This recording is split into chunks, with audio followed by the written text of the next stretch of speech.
أهلا بكم معنا في حصاد الرياضية، والليلة في الحصاد حديث الشارع الأردني، حديث الشارع العربي، حديث النشامة، المنتخب الوطني والمشاركة التاريخية الأولى في مونديال كأس العالم. ضيف الحصاد لهذه الليلة المدير الفني للمنتخب الوطني، والذي يحمل على كتفيه أحلام الأردنيين والعرب في هذه المشاركة التاريخية. نرحب بالمدير الفني لمنتخبنا الوطني المغربي الأردني الكابتن جمال السلامي، حياك الله. مرحبا أخ ليث، وسعيد بالتواجد معك. أنت إنسان يعني أكن له كل التقدير والاحترام، وبالتالي فرصة في أننا نحكيو على منتخب النشامة والتطلعات إن شاء الله. أنا سعيد جدا طبعا بكل تأكيد، وإحنا سعيدين كتلفزيون أردني وقناة رياضية بوجودك معنا كابتن جمال. مرحبا. اليوم نقول الكابتن جمال السلامي هو المدير الفني المغربي الأردني. الآن أنت أصبحت بعد الحديث مع سمو ولي العهد والجنسية الأردنية. يعني بسم الله الرحمن الرحيم. يعني كانت يعني لحظة يعني معبرة كثير بالنسبة لي. يعني الحصول على الجنسية الأردنية هذا كان تكريم وتشريف شخصي، ثم كذلك تقدير للإنجازات والتطور اللي صار في كرة القدم الأردنية، يعني بفخر وبامتنان. يعني انتماء البلد عربي وشعب عربي شقيق محترم، عنده تاريخ وعنده يعني قيم كبيرة يعني. ثم انه هذا كله خلف واحد ثقة، واحد المحبة، يعني تنلمسها دائما في أي مكان تنتواجد فيه، لا داخل الأردن ولا خارج الأردن. لما تنلاقي ناس يعني أردنيين، يعني كلهم احترام، كلهم محبة وتقدير الشخصي، وأنا كذلك يعني فخور أني نقتسم معهم انتماء لهذا البلد هذا. احنا سعيدين بكل تأكيد كابتن جمال بوجودك معنا وبالإنجازات التي تحققت في عهد الكابتن جمال السلامي. وأبدأ معك كابتن جمال، وختام موسم كروي على صعيد بطولة الدوري، وبعد أيام ينتهي المشهد الكروي محليا بنهائي كأس الأردن، دوري بنظام جديد 3 مراحل. أنت بكل تأكيد اجتمعت والتقيت بالأجهزة الفنية الأردنية المحلية، كيف تابعت الدور الأردني لهذا الموسم والذي توج به الحسين بطلا؟ أول شيء يعني هنيئا الحسين بالفوز ديالو باللقب، لأنه يستحقه بطبيعة الحال. كان يعني منافسة حتى الآخر، آخر مباراة مع الفيصلي. تنظن بأن الفيصلي في الخطوات الأخيرة ضيع نقاط، هذا هو اللي خلاه أنه يفقد اللقب. يعني الدوري ربما كان صعب للأندية لأنه أول تجربة، ثم كانت في منافسة قوية بين مجموعة من الأندية، خاصة الأربعة الكبار، وكذلك منافسة على الهبوط. يعني حتى آخر دورة عاد اتضح من اللي نازل بشكل رسمي. أظن أنه إن شاء الله في المواسم المقبلة يكون أفضل، ولكن أهم شيء هو يعني الرفع من إيقاع ومن التنافسية. يعني نادي الحسين تعطي مثال على الأشياء، يعني الأندية اللي نحب أن نشوف الدوري الأردني يكون فيها. نعم. يعني نتمنى أن الفيصلي كذلك يكون في المستوى في المواسم المقبلة، الوحدات، الرمتة، باش تكون يعني تنافسية على مستوى عالي، ما ينزلش الإيقاع، وتكون تنافسية في مستوى متوسط. نعم. وما ننساش نشيد كذلك بالروح اللي ظهروا عليها لاعبي الفيصلي بعد مباراة الحسين الحاسمة الأخيرة. يعني رغم أنهم فقدوا اللقب، فيعني التعامل تاعهم مع لاعبي الحسين، فهذا تيخلف واحد الصدى، واحد الوقع جد إيجابي على منظومة كرة القدم الأردنية. نعم. كنا نستمع سابقا لمدراء فنيين سابقين للمنتخب الوطني، كانت دائما الحديث عن بعض المشاكل وما تعانيه كرة القدم، ودائما التحديات في أي دولة بكل تأكيد تكون حاضرة. كابتن جمال، اليوم الكابتن جمال السلامي لم يتحدث بكل هذه المشاكل، لم يتحدث. كنا نستمع إلى مقولة ومعادلة دوري ضعيف من الصعب أن يفرز منتخب قوي. اليوم نرى عمل على أرض الواقع من الكابتن جمال السلامي، لم تصرح ولم تخرج في يوم وتتحدث بكل هذه النقاط أو تشير إلى مكان من الخلل، لا بل شاهدنا عمل على أرض الميدان، وشاهدنا بدلاء من الدور المحلي قدموا الإضافة للمنتخب الوطني وأصبحوا نجوم مطلب لكافة الأندية محليا، في وقت ممكن كانوا يجلسوا على مقاعد البدلاء. يعني بالنسبة لنا احنا أهم شيء هو أنه كان من الواجب علينا أننا نقدموا صورة إيجابية على كرة القدم الأردنية. يعني بطبيعة الحال في البداية كنت دائما يعني لما تستمع المجموعة من البرامج تسمع دائما المشاكل، ما عندناش ملاعب، ما عندناش، بس هذه كلها يعني تتخلف صورة سلبية عند المتتبع. يعني لما تطلع في برامج في الأردن تشوفوك الآن، يعني تشوفوك في مناطق أخرى من العالم، وبالتالي أهم شيء هو أنك تحكي بإيجابية وأنك توجد الحلول. يعني أنا لما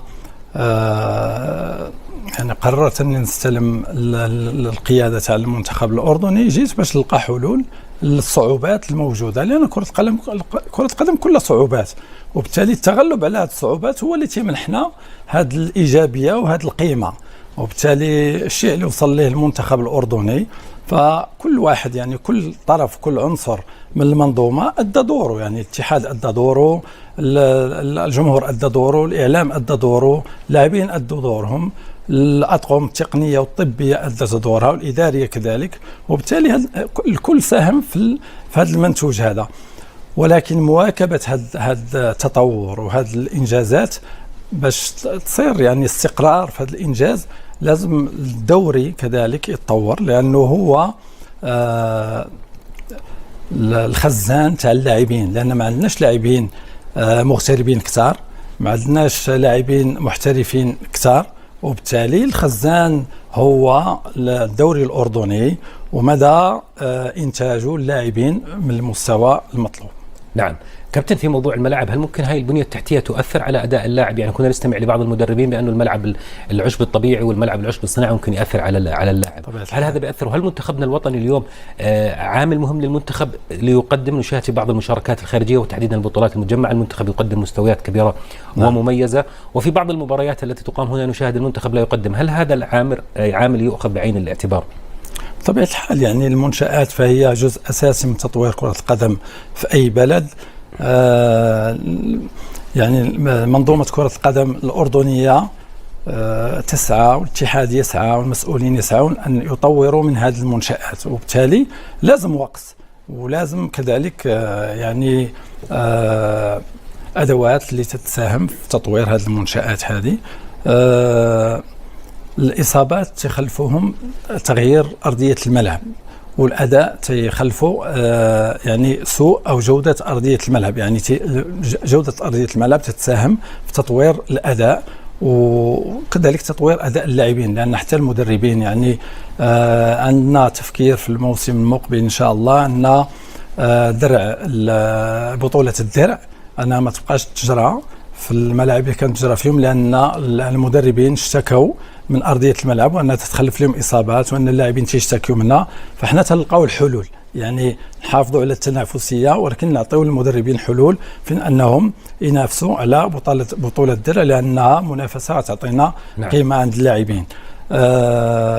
تطوير أداء اللاعبين مهم جدا، وهذا هو المهم، لأنه الأندية إذا توفرت على ملاعب التدريب جيدة فيوم المباراة تعطينا منتوج، لأنه يوم المباراة حصة واحدة، ولكن يعني الأرضية اللي غيشتغل عليها اللاعب طوال الأسبوع إلا ما كانتش من النوع الجيد فهي غتخلف ليه إصابات وتخلف ليه كذلك مشاكل. وحتى المدربين، يعني المدرب إلا ما كانش عنده أرضية جيدة ما يقدرش يعني يشتغل مع اللاعبين بالنسق اللي هو تيبحث عليه. نعم. ويطلب منهم المجهود اللي تيبحث عليه، وبالتالي هذا كله يعني تركيبة شيء يؤدي للشيء الآخر. احنا عندنا يعني إصابات كثيرة داخل المنتخب، حتى اليوم يعني سمعنا إصابة ديال السميري، لاعبين كثار تصابوا نظرا لأرضية الملعب اللي يشتغلوا فيها، ويوم المباراة تنتقلوا لأرضية أخرى، وهذا كله تخلف يعني صعوبات ومشاكل عند الأندية وعند اللاعبين وعند المدربين. لعنة الإصابات تلاحق المنتخب الوطني، وتحديدا في حكاية المغرب في الرواق في مركز الظهير الأيمن، رغم أنك يعني ممكن أجدت بعض البدلاء في هذا المركز، إلا أن الإصابات وهذا تحدي صعب وكبير أمام الكابتن جمال. أما أن البديل جاهز أصبح؟ يعني يعني في الرواق الأيمن عندنا 7 إصابات، يعني كثير يعني.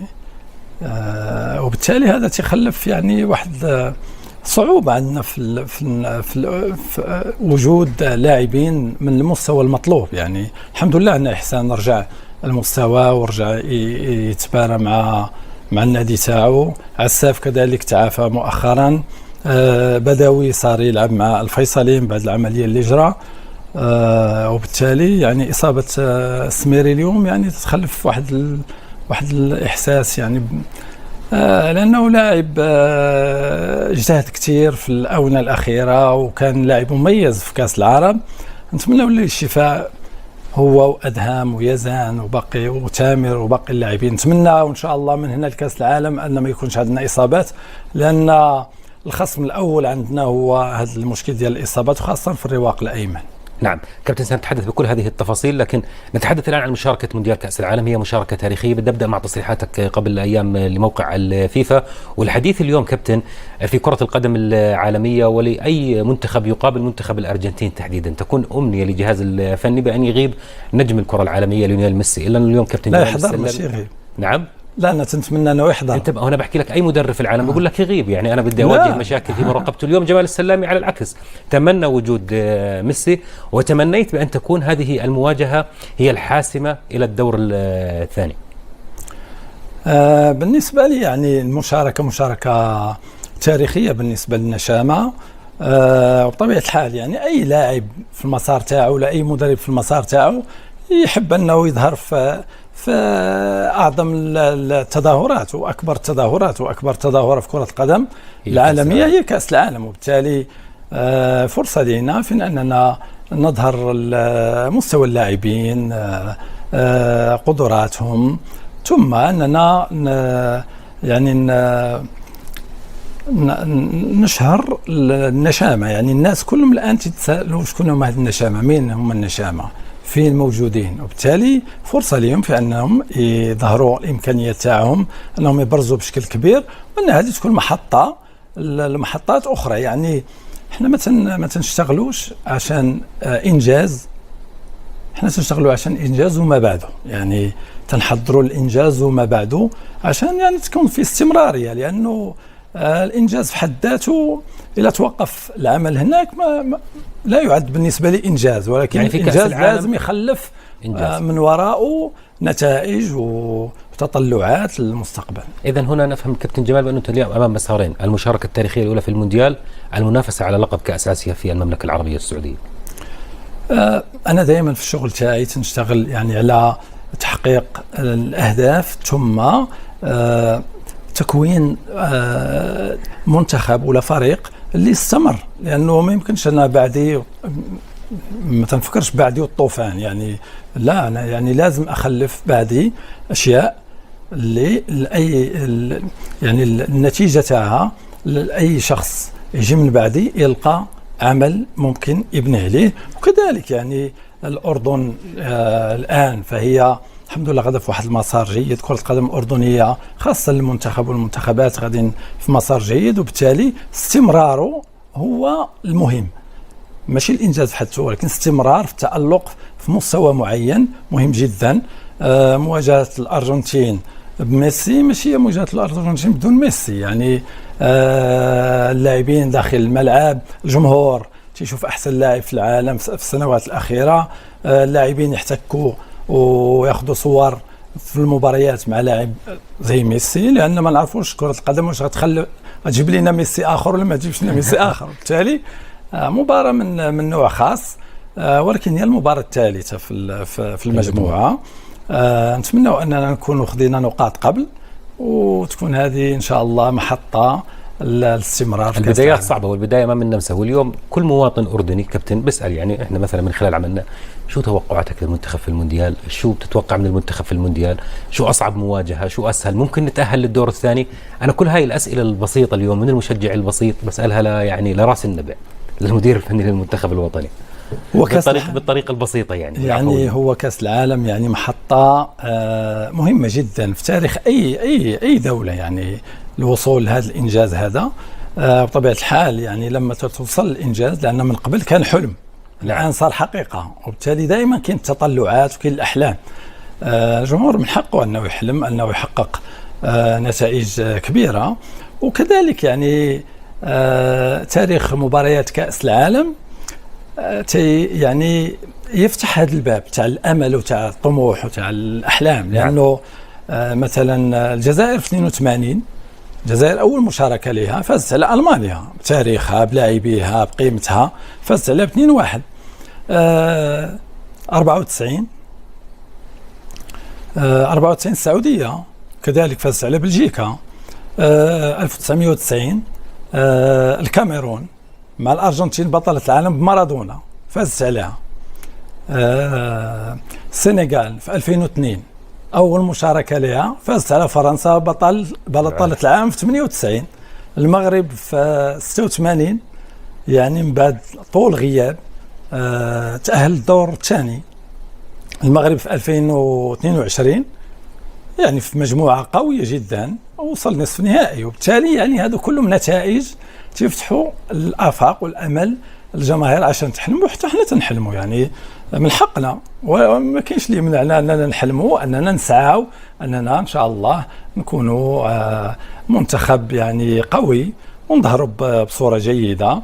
واهم شيء هو يعني المباراة الأولى مهمة، والبدايات صعبة لأن دائما البداية مهمة، هي اللي تفتح لك يعني المسار. ثم منتخب النمسا منتخب قوي بطبيعة الحال، ما شاركش في النسخة اللي قبل، ولكن جاب مدرب منذ ما استلم المهام تاعو وتقوم بعمل جيد، تحقق نتائج إيجابية، عندهم لاعبين تمارسوا في دوريات قوية. ثم المنتخب الجزائري مهارات كبيرة، وبالتالي مباريات قوية وكل وحدة عندها الوقت ساعة باش نستعدوا لها إن شاء الله. وختام دور المجموعات مع بطل العالم إن شاء الله إن شاء الله، ونتمنى أننا نستمروا إن شاء الله. رفعتم سقف الطموح كابتن جمال بكل أمانة. اليوم المجموعة هاي بقيادة الكابتن جمال السلامي واللاعبين رفعوا سقف طموح الشارع الرياضي. هل هذا يضعكم في بعض الأوقات تحت الضغط؟ يعني اليوم أنتم اللي رفعتوا سقف طموحنا بما قدم المنتخب الوطني في الآونة الأخيرة، وبالتالي أصبح المنتخب تحت ضغط اليوم، لا يبحث فقط عن نتيجة، في بعض الأوقات يبحث أيضا عن الأداء. يعني أنت إلا غادي تصير في مصاف المنتخبات الكبيرة بطبيعة الحال غتعيش الضغط، لأنه هذه حلاوة كرة القدم. لا بغيتي تكون من الضعاف ما يكونش عليك ضغط، وبالتالي عشان تكون من مصاف المنتخبات القوية في آسيا وتأهل كأس العالم، فبطبيعة الحال غادي تواجه الكبار. خص تكون مستعد، وخص هذا بالعكس هذا تعطيك شغف وتعطيك يعني طموح وتحدي، وتطور الأداء تاعك يعني بشكل تدريجي عشان يحصل عندك واحد الاستقرار. لأن باش تستقر مع الكبار الضغط هذا ضغط يعني تكون إيجابي، وتعرف لازم تعرف يعني هذو من المتطلبات ومن الأشياء اللي تنشتغلوا عليها عشان يكون عندنا استقرار في الأداء في مستوى يليق بقيمة كرة القدم الأردنية إن شاء الله. بعد أيام هي المهمة الأصعب اختيار تشكيلة المنتخب الوطني، أما الأصعب اليوم التحضير وقراءة المباراة، أيهما أصعب بالنسبة للكابتن جمال السلامي؟ اختيار يعني تشكيلة المنتخب، تكوين الفريق، أما قراءة والتحضير لمواجهة في عالم التدريب؟ كابتن جمال يعني مع التجربة ما تكونش عندك يعني صعوبات تتكون يعني لما تكون عندك لاعبين تقريبا في نفس المستوى وخاصك تختار بينهم، هنا تيكون صعب، لأنه تتحرص على أنك ما تظلمش ما تظلم ولا واحد، ثم أنك نظرا لأنه عندنا يعني كاين التجربة وكاين الأشياء اللي نقوم بها، عندنا تطبيقات نقوم بها باش يعني نشوف المميزات تاع لاعب على لاعب آخر، شنو هما الاحتياجات تاعنا في ظل ظروف معينة، هي تتخلينا نختاروا مثلا لاعب على حساب لاعب آخر. بطبيعة الحال يعني أهم شيء تبقى هو التواصل مع اللاعبين وشرح الظروف المحيطة، لأن هذا تخلف ارتياح من بعد عند اللاعبين. احنا بالنسبة لنا أهم شيء تنسعوا ليه في الاختيار هو أن ما نظلموا ولا لاعب.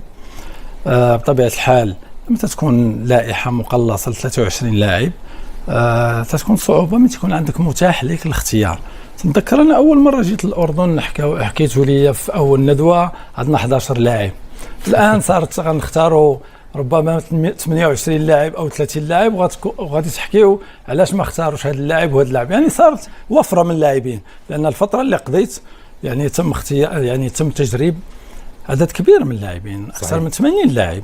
عطينا فرصه للاعبين اللي مارسوا في الدوري، عطينا فرصه للاعبين اللي لسه شبان، وهذا انعكس على الاداء في الدوري. ثم اننا قمنا في وقت من الاوقات بمعسكر اللاعبين المحليين، ثم رحنا لكاس العرب باللاعبين اللي مارسوا في الدوري، وبالتالي هذا كله يعني خلف واحد المنافسه، واحد التنافسيه على المراكز، اللي خلى ان القاعده صارت موسعه. من قبل ما كانتش موسعه، ولكن لأنه صار في عمل ويعني وصار في متابعه اعلاميه، وصار في حرص على التواجد مع منتخب النشامه، هذا هو اللي خلف واحد العدد يعني محترم من اللاعبين اللي قدروا انهم يحملوا القميص تاع النشامه. كابتن، وانت البدايات كانت صعبه، اعتقد توليت المهمه بدايه التصفيات المؤهله لكاس العالم، كانت المواجهه مع منتخب الكويت هنا في عمان، معسكر في تركيا خض من خلاله 3 مواجهات وديه، ومعسكر في عمان امام كوريا الشماليه. في اول مواجهه امام الكويت بدانا نشاهد بعض الاسماء الجديده بهويه اساسيه، والبدايه كانت من حسام ابو الذهب ثم مهند ابو طه بمركز مختلف، وشاهدنا في ابو النادي في مواجهه كوريا جاموس. وهذا يحسب للكابتن جمال السلامي وتعتبر جرأة، وخصوصا أن احنا في استحقاق ولم يكن لديك الوقت الكافي قبل ذلك. هل كانت مغامرة أم كنت مؤمن بقدرات كل لاعب استدعيته للمنتخب الوطني؟ يعني عامر جاموس في أول مشاركة كانت، خلينا نتحدث على ما أعتقد لعب قبل كوريا، بس لكن في كوريا فلسطين بدأ مع فلسطين وأمام كوريا، يعني اللاعب لسه ما كان ماخذ هذا الحجم والخبرة. هل اليوم كنت مؤمن بقدراته ولا كانت فيها مغامرة وجرأة وأنه اليوم ما في عندي، أنا اليوم بدي أجرب، وفي فترة لا تستطيع أنه اليوم يكون المنتخب فيها حق للتجارب؟ يعني النتائج هي اللي تعطي قيمة لنظرة المدرب. يعني النتائج اللي تجي من بعد تعطي قيمة للمدرب. يعني أنا من أول يوم جيت الأردن ما جيتش المغامرة ولا التجربة، أنا جيت الأردن لأني كنت مآمن أنه رايح لكأس العالم، وهذا الشيء حكيته للاعبين في أول لقاء كنا فيه. يعني شو كابتن؟ يعني أنا تبعت اللاعبين وشفت بأن عندهم صدق، وعندهم يعني عندهم شغف وعندهم رغبة، والأدوات اللي كانت عندي يعني كنت عارف إلى اللاعبين نخرطوا في المشروع بجدية، غنطوروا الأداء وغنروحوا لكأس العالم. يعني كان عندي إحساس، يعني كان عندي يقين بأن احنا رايحين لكأس العالم. حتى في يعني في مجموعة من المحطات كنت نحكي للاعبين أنا رايح لكأس العالم، اللي بغى يروح لكأس العالم يجي معاه، اللي ما بغاش يروح لكأس العالم. وحتى يعني في مقابلة كانت قبل ما نروح للسعودية، كنت حكيت انه مع الدكتور، كنت حكيت انه ممكن ناخذ 18 لاعب، لان انا رايح لكأس العالم متأهل لكأس العالم، ممكن ناخذ 18 لاعب بس ما ناخذش 23 ولا 26، لان المهمة واضحة، وخاصك لاعبين من نوعية خاصة، لان لاعبين من نوعيه خاصه اللي غيطبقوا لك افكارك، وغادي يعني كما نقولوا احنا بالمغربي غيموتوا معك، يعني غينفذوا المطلوب منهم 100%، وهذا الشيء اللي وصلنا ليه. اللاعبين اللي تم تجريبهم واعطائهم فرصه، يعني لما تشوف مباريات تتبين لك بان في لاعبين عندهم مؤهلات خصهم غير التأطير، وعندهم خصائص مميزه على لاعبين اخرين، لانه الدور تاعي يكون هو انه كيف يعني نستغل مثلا لاعب وتوظيفه بجانب لاعب اخر. يعني في مجموعه من المرات نجلب لاعب لانه غيكون مكمل لاعب اخر، لانه عندنا نقص في مجموعه من المراكز في بعض الخصائص ومتطلبات المستوى العالي، ولكن لما تكون لاعب يكمل لاعب تتغطي على هذه النقائص هذا. وبالتالي هذا هو اللي خلانا اننا نجلبوا مجموعه من اللاعبين، ولما تنحكيوا معاهم تلقاو بان عندهم مستوى القابليه كبير، وعندهم مستوى التطوع، عندهم قابليه وعندهم رغبه، وبالتالي لما تتوجههم تيكون مكسب كبير، يعني نعم. تنكسبوا معهم كبير. وفي لاعبين اللي ما استطاعوش انهم يطوروا لانه كاين كذلك الشخصيه تاع اللاعبين. كاين لاعبين اللي الشخصيه تاعهم ما فيهاش التحدي وما فيهاش روح المسؤوليه والقتاليه، يعني لان يعني في فتره من الفترات رحت عند فارس عساف. نعم. وطلبت منه انه يجيب لنا بطل اردني في تايكواندو عشان يحكي مع اللاعبين. كنا رايحين على العراق وكان مطلوب منا ان نروح نقاتل في مباراه، يعني ماشي غادي نروح. شو سر الربط ما بين التايكوندو وكرة القدم ومدرب حقق الانجاز؟ هل الاقتداء بانه المستحيل دائما لا يوجد مستحيل في قاموس الرياضه وكل شيء وارد؟ ما فيش يعني الرياضه تحتاج الى قوه شخصيه، رياضه التايكوندو ما هو المعيار الذي جمع بين الرياضتين؟ يعني جبنا لهم بطل اردني، بطل من ناحيه بطل اردني. نعم. يعني اردني، ماشي جبنا لهم بطل صحيح. كوري ولا بطل ياباني ولا من الارجنتين. نعم. بطل كوري، يعني ابن البلد بخصائص، عاش هنا وتطور هنا واشتغل هنا ووصل الانجاز، وصل العالميه. وبالتالي هذوك كانوا خصائص ناقصيننا وما زالت نحاولوا نشتغلوا عليهم، لان في لاعبين لان تكوين لاعبين في مستوى عالي مطلوب منه انه تصير عنده شخصيه قويه قادر على انه يقاتل وانه يتحمل الضغط، انه يتحمل المنافسه والشراسه وكل شيء. هذو متطلبات في المستوى العالي. ما كاينش الرحمه، كاين الانجاز وكاين القتاليه وكاين واحد اللي غادي يبقى في الملعب، وحنا هذا مطلوب منا يعني. نعم. بس اللاعبين لما تتحسسهم وتيوعوا بهذه الخصائص عندهم القدره وعندهم الرغبه في اكتسابها. نعم. هذا هو اللي خلانا اننا كما حكيت لك ان مجموعه من اللاعبين جلبناهم، لان شفنا بان عندهم خصائص وخاصهم تاثير، وهذا الشيء اللي خلاهم ان مجموعه من اللاعبين يوصلوا، خاصه في كاس العرب. شفنا كيف مجموعه من اللاعبين برزوا في كاس العرب، وما نزال عندنا لاعبين اللي غادي نجيبهم ان شاء الله. يا كابتن، من اصعب المهمات للجهاز الفني اليوم والجهاز المعاون له بكل تاكيد هي النظره واختيار اللاعب وتوظيف اللاعب بالمكان الصحيح. يعني مش كل طبيعة الحال. يعني بعض اللاعبين وكما كنا شاهدهم بيشاركوا بدقائق اساسيه نتفاجئ انهم مع المنتخب الوطني. بطبيعه الحال يعني هذا كما حكيت مردود يعني جيد. يعني هذا هو الدور تاع المدرب. يعني المدرب انا يعني لا كما نحكي النظره تاعي مختلفه عن نظره الجمهور، عن نظره الجمهور، عن نظره مدربين اخرين. يعني صارت لي مشاكل كثيره انا حتى في يعني في المغرب في الانديه اللي دربتها ولا في المنتخب. لما كنت في المنتخب المحلي تنجلب لاعبين الكل تيصير يحكي يقول لك كيف هاد اللاعبين كيف هادو غيمثلوا المنتخب، بعدين صاروا ابطال صاروا نجوم.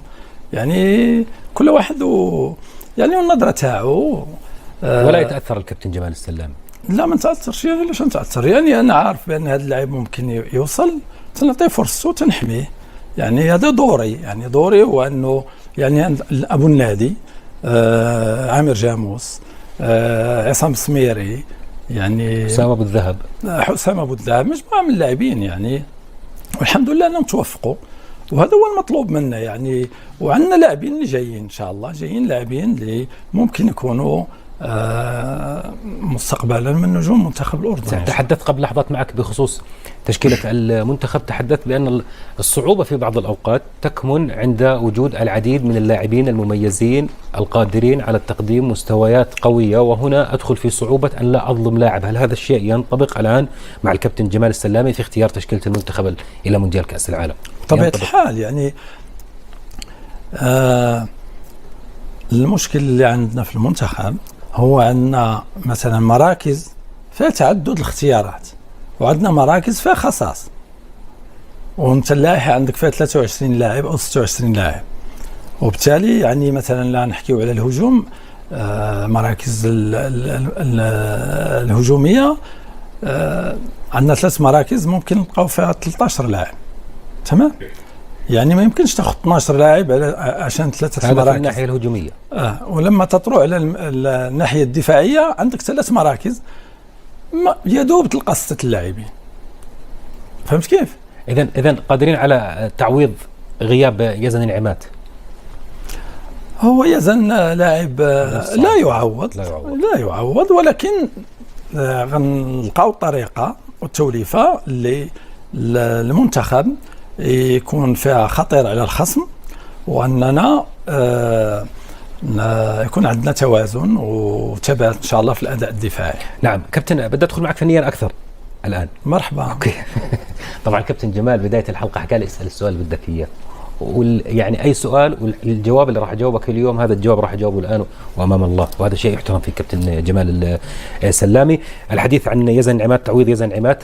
يزن اليوم ممكن في بعض الاوقات وبعض المواجهات بهجمه بحل فردي، هو منظومه هجوميه باكملها، ضغط وربط وانهاء داخل منطقه الجزاء وبطريقه مميزه. كيف سيعوض الكابتن جمال السلامي هذا الغياب؟ هل وحسب قراءه افكار الكابتن جمال السلامي هل سيضع علي علوان كما فعلت في بعض مواجهات كاس العرب بعد غياب يزن عماد؟ هل ستضع علي علوان في المقدمه وتبحث عن جناح اخر، ام ان اليوم وجود بعض اللاعبين امثال ثامر بن عوده، نتحدث ايضا عن مصاب ثامر مصاب مش راح يكون مع المنتخب خالص ولا في كأس العالم حتى هو يعني تو اتصاب.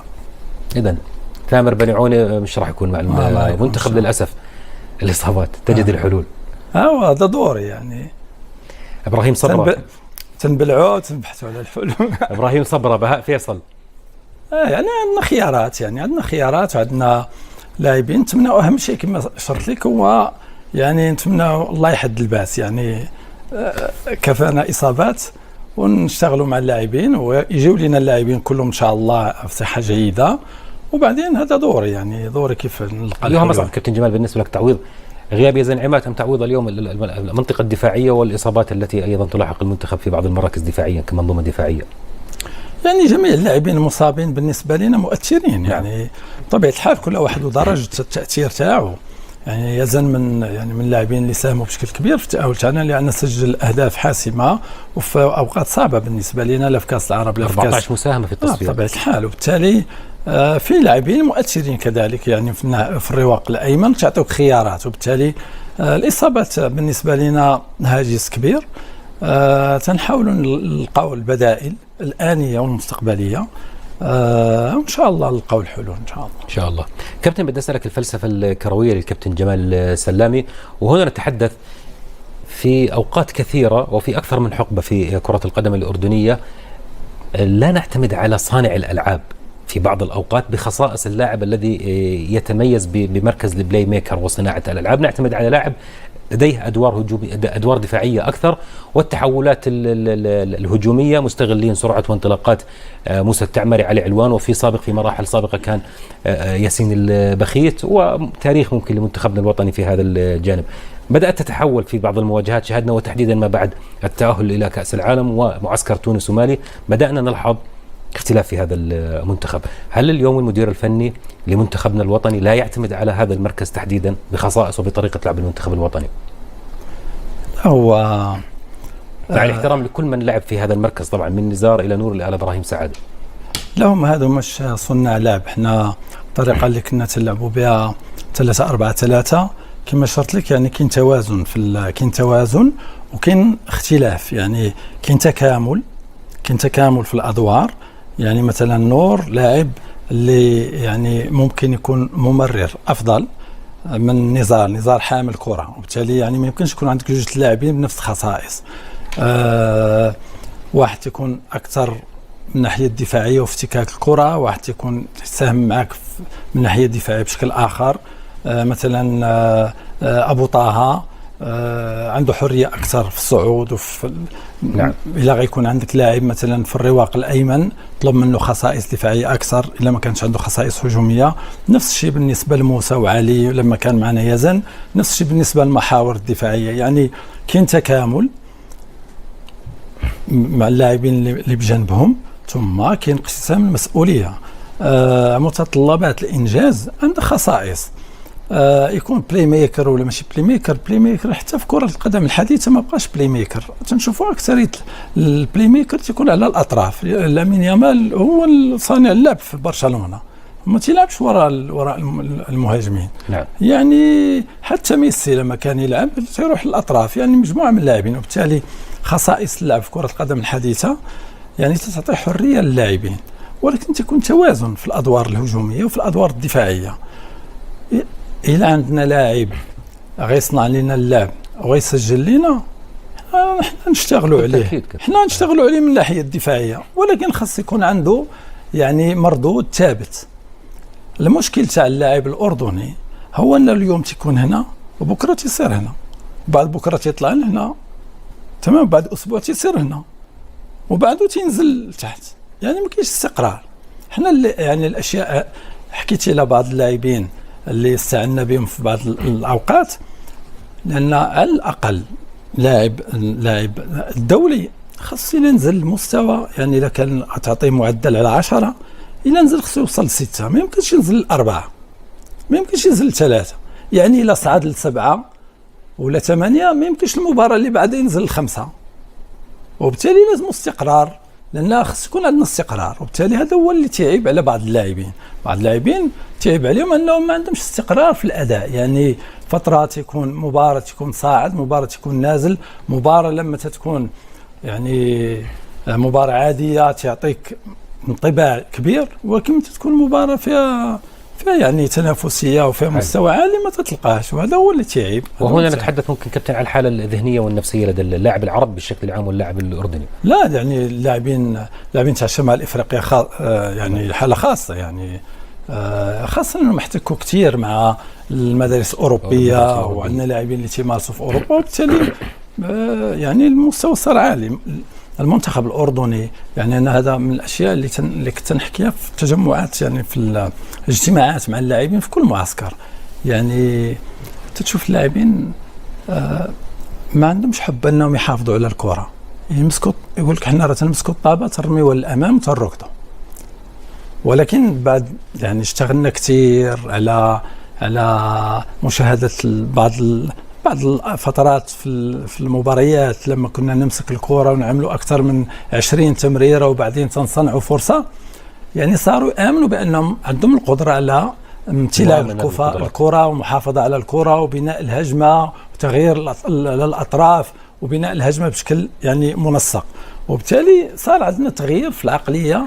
يعني شوية هي رهبة المباريات الكبيرة. ممكن مع أن المنتخب الأردني حقق نتائج وحقق انتصارات على منتخبات كبيرة في مشاركات آسيوية سابقة، لكن كنا نلاحظ هذا كابتن جمال بأن اللاعب الأردني يحتفظ بالكرة كثيرا ونعتمد على الكرات الطويلة. بتحس اللاعب في بعض الأوقات بده يخلص من الكرة. هذا الشيء اللي كان يعني كانت يشكل لنا صعوبة، ولكن الآن صار تتغير الفكر. ولكن نرى اللاعبين هم المؤثرين. يعني إذا كانوا عندك لاعبين اللي قادرين على أنهم يمتلكوا الكرة وأنهم يعطيوا الإيقاع، هذا هو اللي تنحاولوا، هذه الثقافة اللي تنحاولوا نمروا اللاعبين، يكتسبوا تجربة، يكتسبوا خبرة، صار عندهم قدرة أكثر وثقة أكثر في نفوسهم، لأنه ما يمكنش تركض المباراة كلها خلف الكرة. نعم. وتبقى تعتمد بس على المرتدات وعلى التحولات. الحديث مستمر والأسئلة كثيرة كابتن جمال. ابقوا معنا مشاهدينا الكرام، نتوقف عند هذا التقرير وحديث أكثر بعد هذا التقرير. يكون التأهل إلى المونديال محض صدفة، بل ثمرة عمل زرع مبكرا وسقي صبرا حتى أينعت ثماره في هذه التصفيات وأثمرت فخرا. غير أن نقطة التحول الكبرى في مسيرة الكرة الأردنية لمعت في سماء بطولة كأس آسيا الماضية، وفي توقيت دقيق ومفترق عميق تسلم المدير الفني جمال السلامي زمام المهمة يوم ارتفع سقف الأحلام بعد الإنجاز الآسيوي، فغدا الحلم أكبر والطموح أوسع، وأصبح حضور المنتخب الوطني في نهائيات كأس العالم واجبا لا مطلبا وغاية لا أمنية حتى تحقق المراد. لكن الحكاية لم تبلغ بعد خط الختام، ففي قاموس الجماهير لا مكان لشعار المشاركة من أجل المشاركة، ولا موضع لاكتفاء بالحضور دون البصمة والإشارة، بل لابد من ظهور مشرف يورث الفخر ويترك الأثر. وإن كانت المهمة في نهائيات كأس العالم شاقة وثقيلة في ظل مجموعة تضم بطل العالم إلى جانب منتخبين قويين هما الجزائر والنمسا، فإن السلامي الذي لا يبدو غريبا عن أجواء المونديال وضجيج المحافل الكبرى يرى في المنتخب ما يكفي من قدرة وعزيمة، وإلا لم تمنى وجود ليونيل ميسي ولا تحدث بثقة عن أمانيه بحسم بطاقة العبور إلى الدور التالي من مواجهة الألبسيلسي. ومن بين السطور يلوح المعنى قبل التصريح ويتضح المقصود قبل التوضيح، فحديث السلامي لم يكن عن إمكانية التأهل بقدر ما كان السؤال من أي مواجهة سنحسم التأهل. لكن ماذا عن الغيابات وما تفرضه الإصابات؟ قبل كل بطولة تتكرر الشكوى ذاتها على ألسنة المدربين، وتبرز الإصابات كهاجس ثقيل لا يغيب. غير أن تصريح السلامي حين أشار إلى أن ذلك يمنحه فرصة لإدماج أسماء جديدة وتوسيع دائرة الخيارات المتاحة يبعث في النفوس شيئا من الطمأنينة، لأن الرجل يبدو صاحب عقلية مرنة لا تقف على أطلال الغيابات ولا ترثي المهارات التي غيبتها الإصابات، بل تفتش عن البدائل وتعد الوسائل وتواصل المسير بثقة. لكن يبقى السؤال حاضرا: هل كل غياب يعوض وكل فراغ يملأ ويستعاض؟ السلامي يرى أن الأردن يملك قاعدة واسعة من اللاعبين صقلتهم التجارب ومنحتهم الخبرة، فصاروا مصدر قوة وقدرة وطموح يجمعهم الصدق في الأداء والوحدة حول الهدف والرجاء. في عالم كرة القدم ليس مطلوبا من منتخب يشارك لأول مرة في تاريخه ببطولة كبرى أن يحقق إنجازا كبيرا أو يبلغ الغايات من أول الخطوات، بل يكفيه أن يظهر بصورة مشرفة تمهد لطريق أطول وتفتح بابا لخطوة نحو الأمام. لذلك يرى البعض أن لقب كأس آسيا المقبلة قد يكون أكثر أهمية من بلوغ الدور الثاني في كأس العالم، إلا إذا كان الطموح أن يمضي المنتخب قدر الإمكان في المونديال ويواصل المسير حتى أبعد مدى ومجال.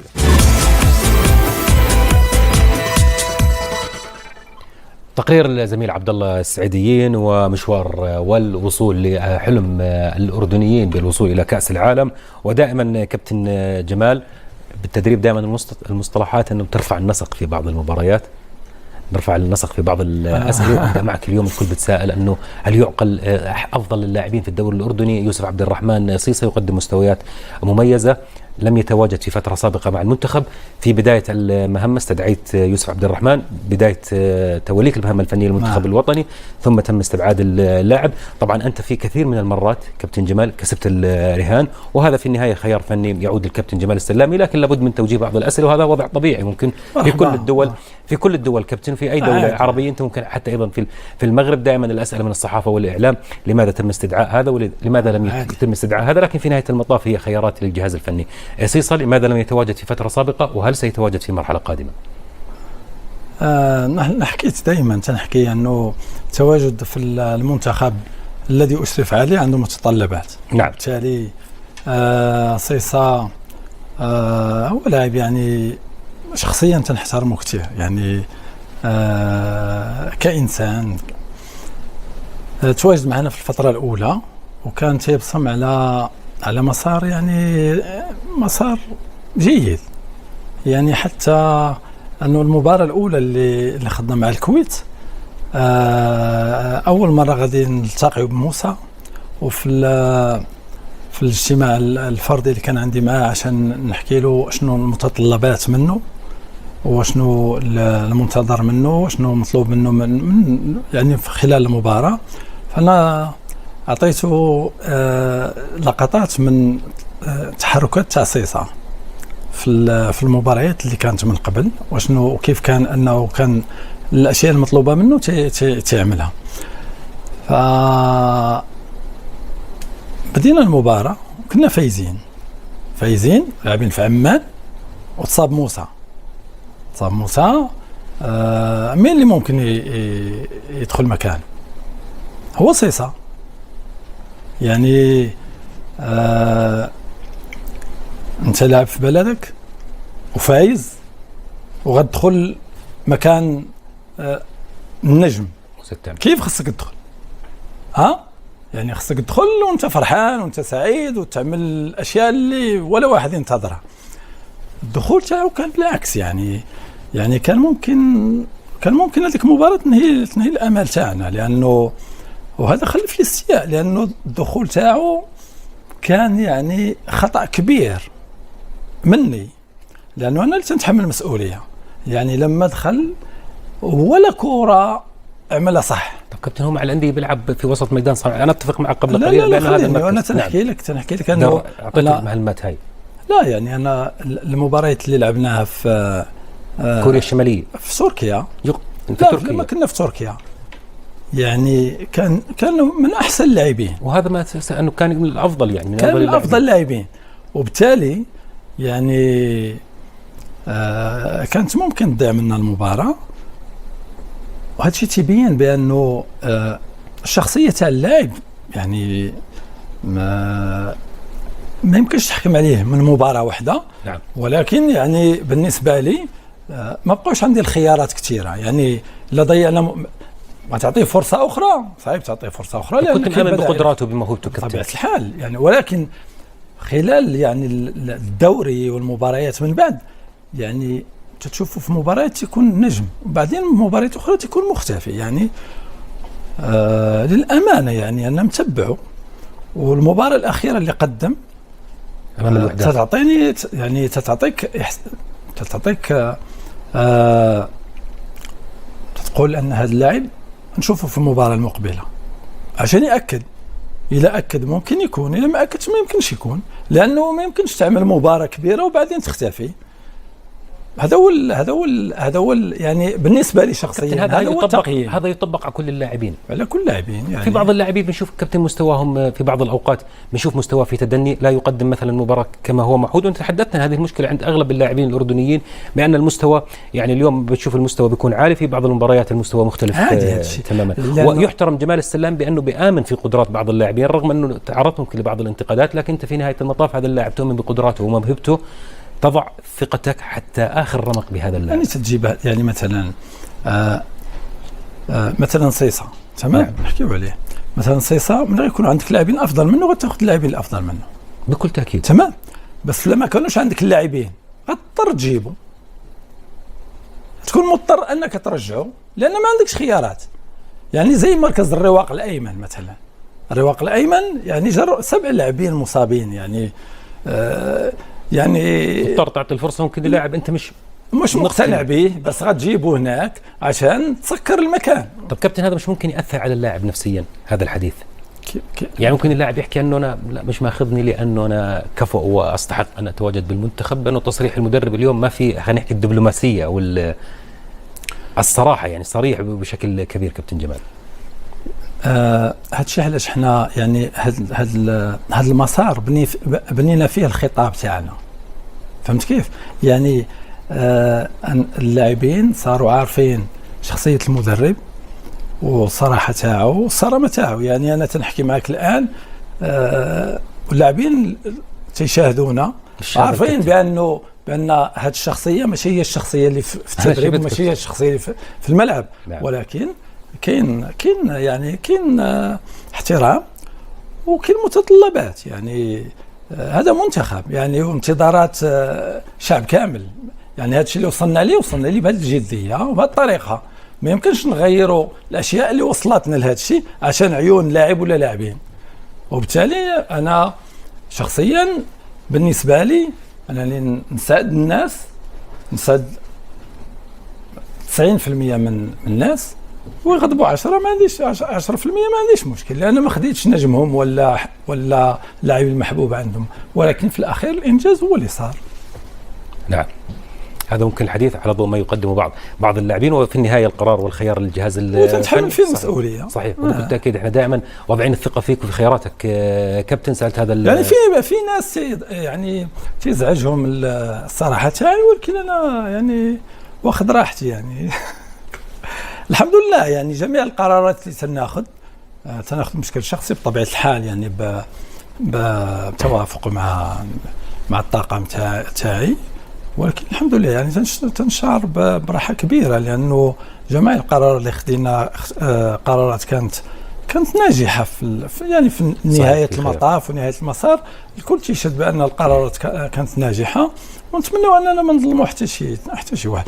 لا لما ننهيو الشغل تاعنا في الأردن الناس يبقوا يتذكرونا بأننا خلفنا شيء وأننا بنينا شيء. نعم كابتن، هذا عندك الخطأ ممكن في بعض المباريات، يعني لما نتحدث مباراة رسمية مباراة هامة، الخطأ عند الكابتن جمال وارد، لكن الخطأ عند اللاعب لا تجد له الأعذار خلاص. يعني اليوم الخطأ لا، اللاعب ممكن يخطأ أي لاعب ممكن يخطأ، وهذه طبيعة البشر، طبيعة الإنسان يعني. واللاعب معرض للخطأ. المشكلة هو تكرار الخطأ.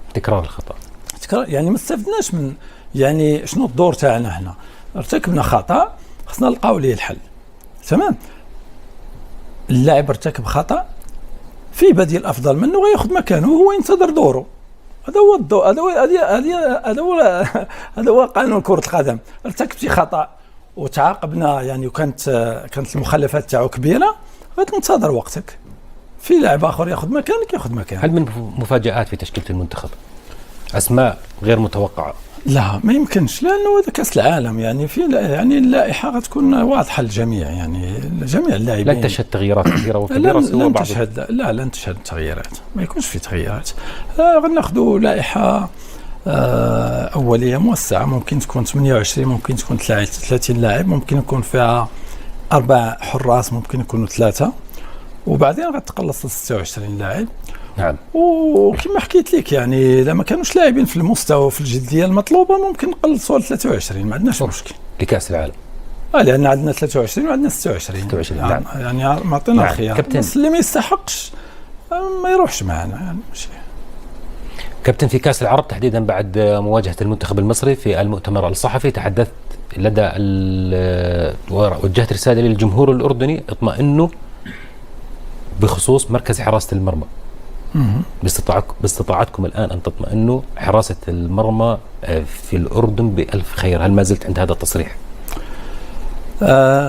هو عندنا مشكل، عندنا جوج ديال المشاكل اللي تنعانيو منها في المنتخب. هو الإعداد البدني تاع اللاعبين، وثم لما اللاعبين تغيبوا علينا فترة طويلة كاين لاعبين اللي تنزل المستوى تاعهم نظرا لمجموعه ديال الظروف اللي موجوده في المنافسه اللي تيشاركوا فيها. بالنسبه لنا يعني حراسه المرمى مع وجود يزيد ابو ليلى، نور بني عطيه، عبد الله الفاخوري، ممكن ينضاف عليهم الجعيدي، ممكن ينضاف عليهم شلبايه، مالك شلبيه.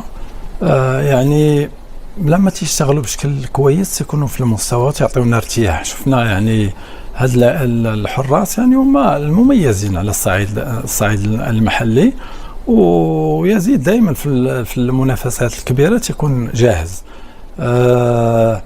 نعرج على موضوع هو انه يزيد حارس المنتخب وحارس مميز. الأشياء اللي صارت مؤخرا بالنسبة لي يعني غير مقبولة. بطبيعة الحال الانتقاد وارد في كرة القدم يعني، ولكن اللاعب الدولي عنده مستوى مش لازم ينزل عليه، يفرض الاحترام بطبيعة الحال، ولكن قيمة اللاعب الدولي خصها تبقى قيمة اللاعب الدولي. الناس تيحبوك، الناس تيبغيوك، ولكن كاينين الناس اللي ما غيبغيوكش، كما جمال السلامي، كما اي واحد. ممكن ينتقدوك، ممكن، والان صارت في وسائل اخرى اللي ممكن الناس تعبر على رأيها ولا يعني تخطأ في حقك، وهادشي عادي يعني. بس انت عندك ثقة في نفسك، والناس اللي حواليك عندهم ثقة. ضد خلينا نتحدث ونكون يعني بطريقة أوضح ضد الشكوى التي تقدم فيها ضد.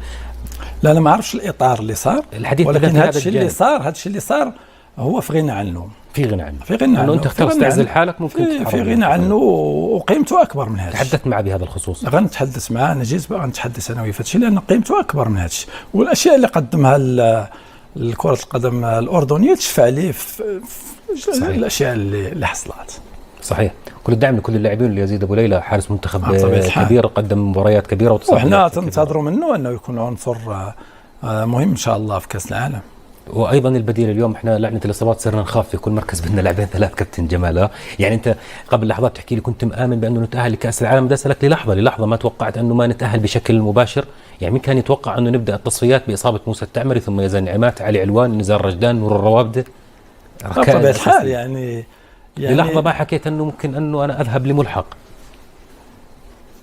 يعني هو الإيمان تاعنا كان دائما بأننا غنتأهلوا، ولكن كانت دائما منافسة، يعني كانت تقلبات في المسار. يعني شفنا في الأول إصابة موسى، يعني أجهز لاعب عندك هو موسى. يعني في ذيك الفترة لاعبين لسه ما عندهمش أندية، كاين اللي يلا التحق بنادي، كاين اللي يلا في فترة استعداد، كاين اللي مصاب ويتصاب اللاعب يعني، ويجي ضدك ضربة جزاء في آخر لحظات المباراة، يعني صعبة.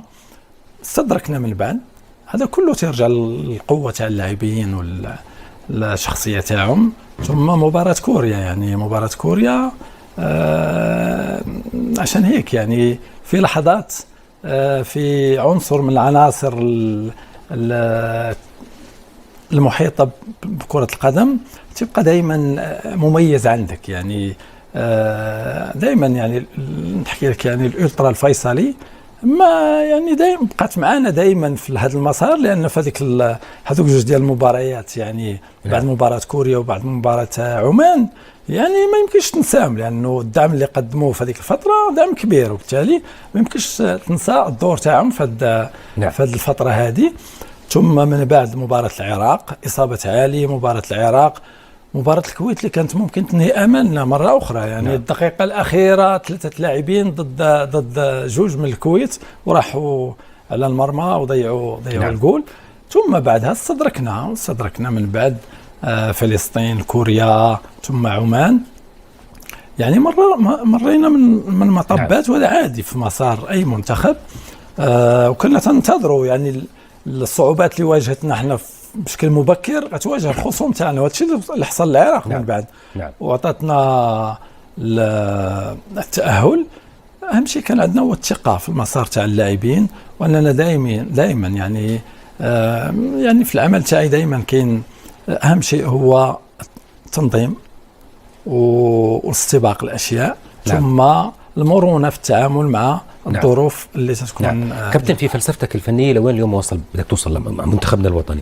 انت مدير فني مغربي، والكره المغربيه والمدرسه المغربيه مدرسه هجوميه. في منتخبنا الوطني اعتدنا في الاستحقاقات الكبيره ان نلعب على الهجمه المرتده، وهذا الشيء لا يقلل من قيمه اي منتخب. هو اسلوب وتكتيك.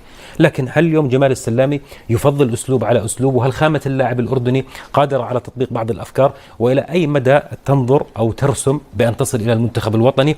تحديدا لاحظنا بتغيير اسلوب لمنتخبنا الوطني تحديدا في معسكر تونس ومالي. شاهدنا المنتخب الوطني يخوض بعض المواجهات في كاس العرب باساليب مختلفه، لم نلعب على بعض التحولات الهجوميه تحديدا مواجهة الكويت وحققنا الفوز بهدفين في كأس العرب. شاهدنا منتخب 3-1 مع الكويت. هجوم المدرسة الهجومية، المنتخب اللي اليوم تشعر بأنه كعبه عالي في أي مواجهة بخوضها. هو يعني المنافسات تختلف، يعني بإحصائيات كأس العالم، كأس العرب، كأس العالم، كأس آسيا، يعني منافسين مختلفين. الدور تاعي هو أنه المنتخب صار عنده هوية وطابع لعب. نعم. وهذا كله يرتكز على اللاعبين المتاحين. يعني بطبيعة الحال يعني أي منتخب يبحث على أن يكون عنده استقرار في مستوى يعني جيد، لازم يكون قادر على أنه يمتلك الكرة ويضغط ويسترجع الكرة ويكون عنده خيارات متعددة ولاعبين مميزين باش يعملوا الفرق، وكذلك استغلال الكرة الثابتة. يعني هذو كلهم يعني هذو الأدوات اللي ممكن يستغلهم أي مدرب. احنا في البناء تاعنا للمنتخب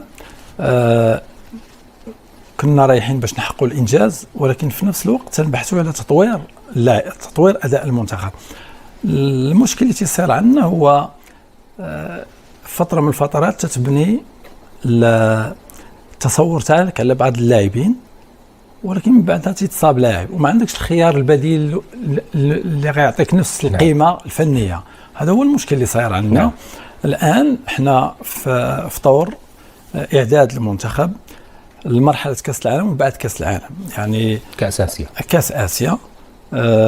يكون عندنا منتخب قوي. لما تدخل المباراة تكون مطمئن، يعني مش مرتاح، لأن هذه خطورة. الطبيعي المتوقع تحقيق الفوز. لا يعني تدخل وانت مطمئن، يعني ما تكونش متخوف. هذا هو المطلوب. يعني ما تكونش مرتاح، لأن مرتاح يعني راك دخلتي المنطقة الخطرة عليك، ولكن تدخل مطمئن. يعني هذا الفريق قادر على أنه يواجه، يدافع بشكل جيد، يناور بشكل جيد في التحولات تاعو. وهذا كله تعتمد على خصائص اللاعبين الموجودين في جميع المراكز. نعم. يعني ما تكونش عندك يعني مثلا الجهه اليسرى اقوى من الجهه اليمنى. ممكن تشتغل على المرتدات، ولكن باش تبني اللعب ما تقدرش، لانه المنتخب الاردني في فتره من الفترات ما كانش يعني في كاس اسيا السابقه ولا واحد كان ينتظر منه الانجاز اللي حقه. صحيح. بس لما حقق الانجاز المنتخبات الاخرى صارت تشتغل على قوه المنتخب الاردني، هي المرتدات، وبالتالي ما صارش عندك الحلول اللي كنتي تستغل، ما صارش عندك المساحات اللي كانت عندك من قبل. نعم. هذا يتطلب ان تغير كابتن اسلوب اللعب. هذا خصك اللاعبين اللي يستطيعوا انهم يلعبوا بجميع الطرق اللي انت حابها، وبالتالي هادشي علاش تندمجوا لاعبين يعني من خصائص مختلفه وتنقارنوا بينهم باش نلقاو توليفه اللي تعطينا هادشي اللي تنبحثوا عليه. نعم. يعني في كاس اسيا ان شاء الله نتمنى ان الاصابات تبعد منا تروح لمكان اخر، نسترجعوا اللاعبين، نكتسبوا التجربه ان شاء الله الكبيره في كاس العالم عشان يكون عندنا منتخب قوي. وهذا نعم. يعني ملي يكون عندك منتخب قوي تطمح انك تمشي لابعد يعني المراحل، ولكن هذا ما تخليكش انك تقول انا اللي غنفوز بالكاس، لان كل مباراه وخصوصيات تاعها، كل مباراه والظروف تاعها. في مباريات تبدا يلا، يعني مثلا احنا مباراتنا مع الامارات داخلين وعارفين بان منتخب الامارات منتخب مميز، وانت في المؤتمر الصحفي تحدثت انه رشحته لان يظفر باللقب. وصل نصف نهائي، بس اللاعب تاعهم خدا ورقه حمراء، يعني غيرت كل شيء، ضربه جزاء وورقه حمراء غيرت كل شيء. صحيح. فسحت لنا احنا مجال على اننا نسجلوا وعلى اننا نصيروا اكثر عدد. كون بقينا معاهم 11 ممكن تكون عندنا صعوبه، وبالتالي متغيرات تصير في اي مباراه اللي ممكن تغير المسار تاعو والنتيجه تاعو، ولكن اهم شيء هو اننا يكون عندنا منتخب مطمئن وقادر على انه ينافس وانه يستقر ويستمر. نعم، هذا ما نتمناه بكل تأكيد. نتحدث الآن عن مرحلة قادمة مشاهدينا الكرام، نتحدث عن معسكر ودي، مواجهات مدية قادمة، نتحدث عن مواجهة أمام منتخب سويسرا، أمام كولومبيا.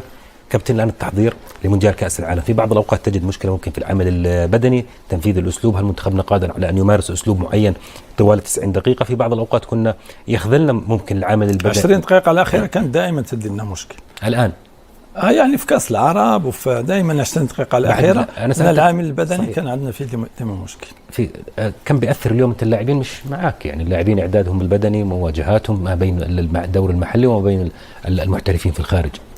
يعني احنا عندنا برنامج، عندنا البرنامج الأولي أصلا مشكور يعني كابتن جواد المعيد البدني، يعني بدأ مع مجموعة من اللاعبين اللي نهوا بشكل مبكر نعم. تيشتغل معاهم، وحنا نبلشوا يوم 18 مع اللاعبين اللي خلصوا بشكل مبكر، ثم يوم 21 هو البداية الرسمية إن شاء الله لنا في عمان. غنبداو في ملعب الكرامة في المركز الجديد تاع النشامة، ثم يوم 28 غننتقلوا لسويسرا عشان نخوضوا مباراة مع المنتخب السويسري يوم 31، لأن المنتخب السويسري هو أقرب منتخب ممكن نواجهه، لأنه يشبه في طريقة لعبه منتخب النمسا. نعم. وبعدها غادي نسافروا لأمريكا لوس أنجليس أسبوع تقريبا، ونواجهوا كولومبيا. خصنا أسبوع باش نتأقلوا مع تغيير التوقيت لأن فرق توقيت نعم. كبير.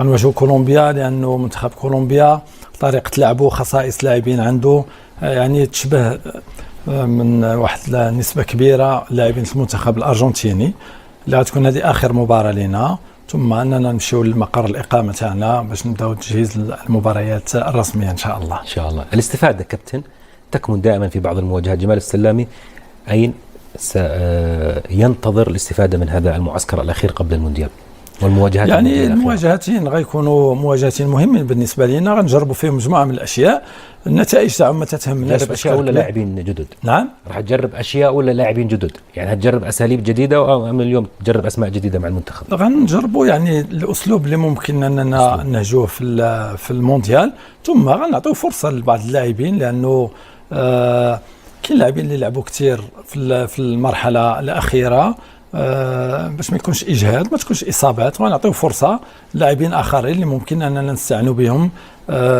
كبدائل، لأنه عارفين بأن غتكون درجة الحرارة عالية وتنافسيه عاليه، وبالتالي البدلاء عندهم دور كبير في كره القدم الحديثه، على انهم ممكن يعطيوا اضافه عند الدخول ديالهم.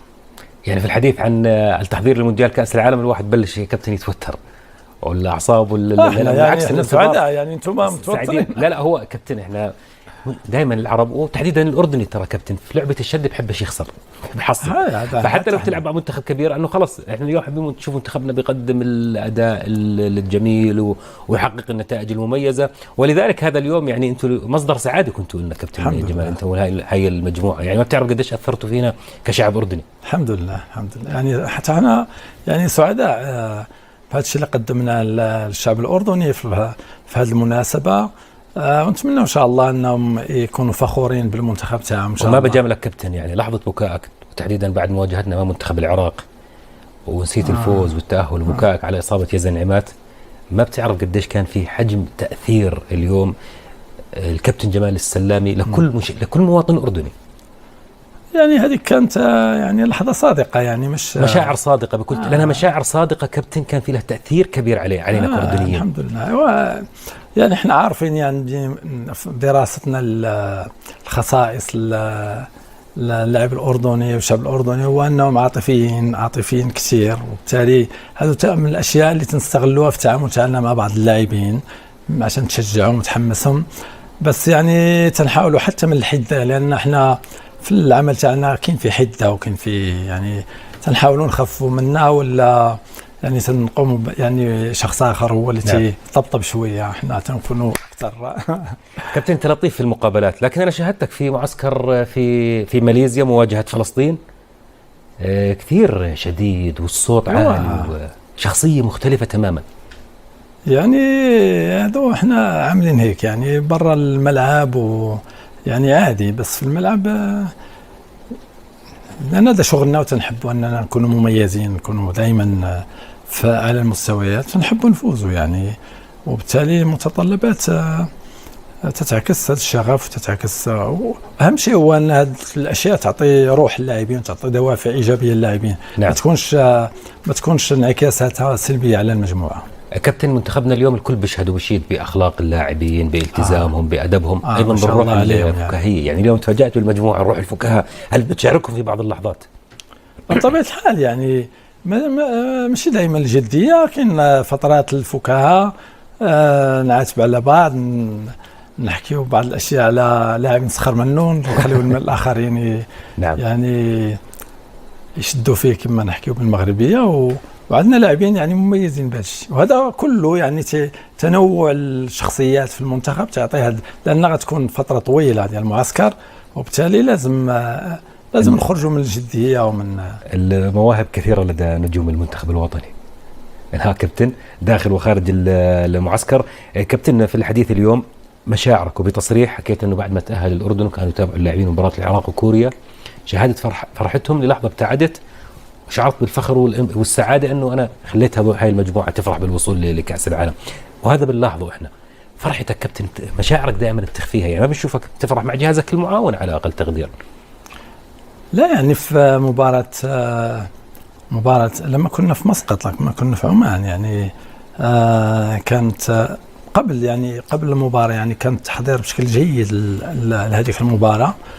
ونرجع نحكيو على يزيد كان حاسم في المباراة، يعني كان انفراد من المهاجم بداية المباراة، دقيقة 17 دقيقة 20 كان انفراد، يعني كنت تسجل كان كل شيء ضيع. صحيح. ويزيد تصدى لهذه الكرة اللي خلاتنا في المباراة، وبالتالي يعني المسار تاعنا كان جيد. قمنا بمباراة في السعودية، كانت إصابة كانت خلفت لنا استياء كبير، إصابة ديال القائد إحسان حداد في خلال هذيك الفترة. ثم بعدها فزنا ب3 أهداف، يعني تفوز في عمان ب3 أهداف ل0، وهم كانوا مرشحين أنهم يعني يكونوا منافسين على البطاقة الثانية في هذيك الفترة. ثم لما رجعنا للفندق لقينا ولي العهد سمو الأمير حسين، ولقينا سمو الأمير علي، فالكل كان مترقب المباراة وينتظروا الأعضاء تاع الاتحاد واللاعبين. فلما تأهلنا فطلبت من الجهاز المساعد أننا نرجعوا وراء ونخليهم يفرحوا. خليناهم فترة، خليناهم يفرحوا، لأن يعني مشاهد صادقة، يعني حلم تاعهم لما كانوا أطفال وكانوا يحلموا، الآن صاروا حقوا الحلم تاعهم.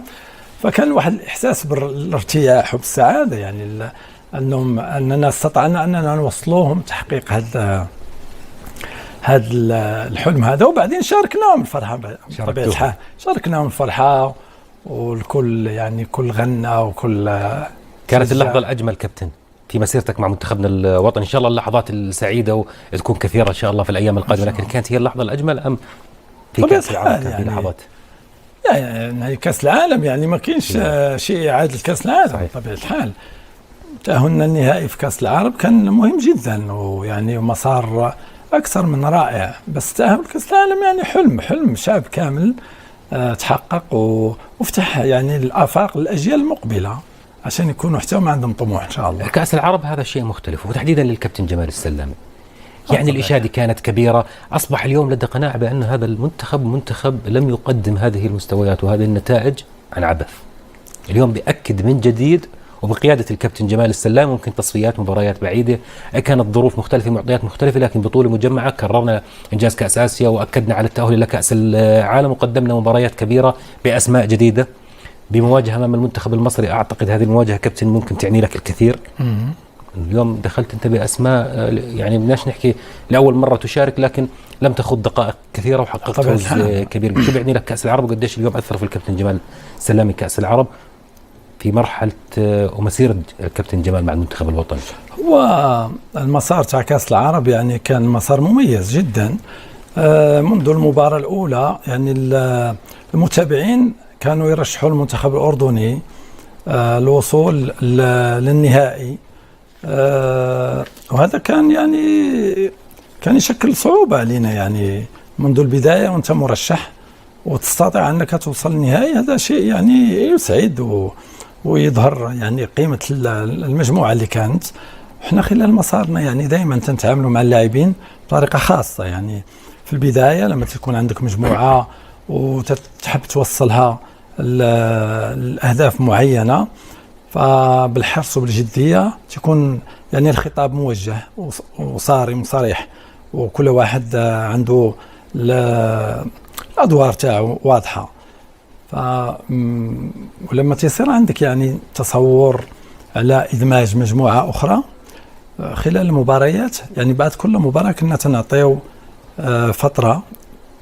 فأول تجمع تاعنا، اجتماع تاعنا، تنعطيو اللاعبين أنهم يحكيوا على المباراة، عشان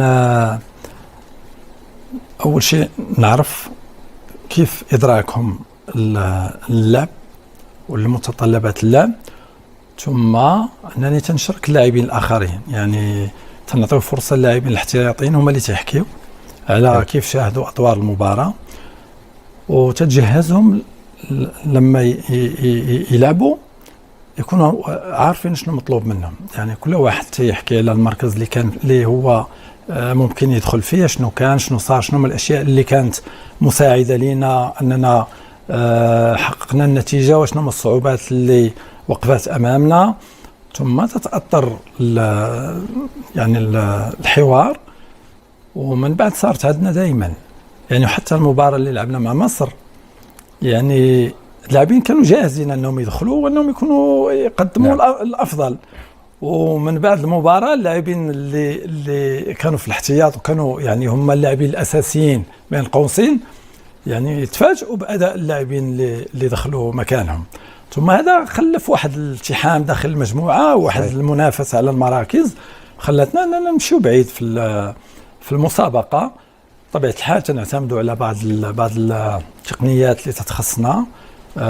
عندنا برامج خاصة فيها الفكر تاعي، ومطورينها مع مهندسين مغاربة. نعرفوا يعني خصائص الخصم، اللاعبين تاعنا شنو هما الأشياء اللي قدموها بشكل جيد. نديروا تقييم يعني فعلي اللاعبين على حسب منظوري أنا، على حسب منظور ديالي لكرة القدم. المسار ديال كأس العرب النهائي يعني حدث خاص بالنسبه لي، يعني خساره مؤلمه كانت. لا مش خساره مؤلمه، يعني انا مغربي كنت اكيد انا مغربي نمثل يعني كرة قدم مغربيه، يعني صحيح. المسار تاعي كله تنمثل يعني الاردن كمدرب، ولكن تنمثل الاطار المغربي صحيح. يعني متابعين من المغرب، من عائلتي، من اصدقائي. فالمباراه الاخيره تبعثوا لي تقولوا لي اليوم كل واحد طريقه وخلال المباراه يعني عائلتك كابتن معاك؟ لا معاك مع الاردن. ايوه هذا شرف كبير انك كابتن. احنا اخوان وانتم بين اهلكم وناس. مشاعر كانت صعبه، يعني مشاعر صعبه، يعني كنا من الناحيه العمليه لازم نفوز، لانه تتمثل الاردن ومنتخبك لازم يفوز، ومن الطرف الاخر المنافس هو بلدك يعني. بس يعني اهم شيء هو كانت المباراه رائعه. صدق انها مؤلمه كابتن بالسيناريو تبعها، انه هدف بدايه المباراه عدنا للدقيقه 87 بس المباراه يعني بالنسبه لي يعني الحكم ارتكب خطا، يعني الحكم ارتكب خطا في تقييمه لضربه خطا الاخيره اللي جا منها الهدف الثالث، لانه طلع ديارة طلع ديارة من اللعب، وتنظن بأنه كان خطأ من الحكم في ذاك التقدير هذاك، لأنه ديارة كان حاسم عندنا في كرة الثابتة الدفاعية ولا الهجومية.